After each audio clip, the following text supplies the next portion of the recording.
2024 সালে আমি BCS preparation শুরু করেছিলাম, অনেক স্বপ্ন নিয়ে, অনেক আশা নিয়ে। কিন্তু জার্নিটা কখনোই স্ট্রেট ছিল না।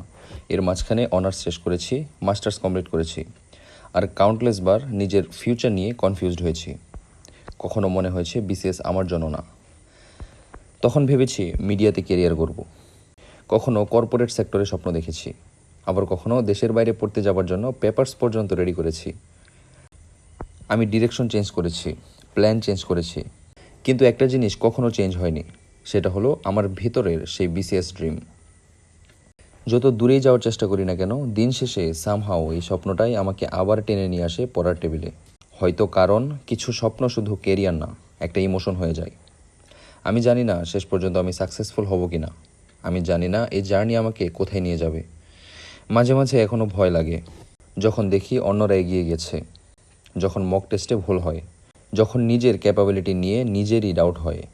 কিন্তু একটা জিনিস বুঝেছি, ভয় মানে ড্রিম ছোট না, বরং ড্রিম এত বড় যে হারানোর ভয় কাজ করে। তাই এবার আর পারফেক্ট হওয়ার চেষ্টা না, শুধু কনসিস্টেন্ট থাকার চেষ্টা করব। হয়তো আমি লেট, কিন্তু গিভ আপ করিনি। আর যতদিন মানুষ কমপ্লিটলি হাল না ছাড়ে, তার স্টোরি শেষ হয়ে যায় না। তাই আবার শুরু করলাম, আবার বই খুললাম, আবার নিজের স্বপ্নটার দিকে হাঁটতে শুরু করলাম। আমি জানি না সফল হব কি না, but this time I will make sure I truly try.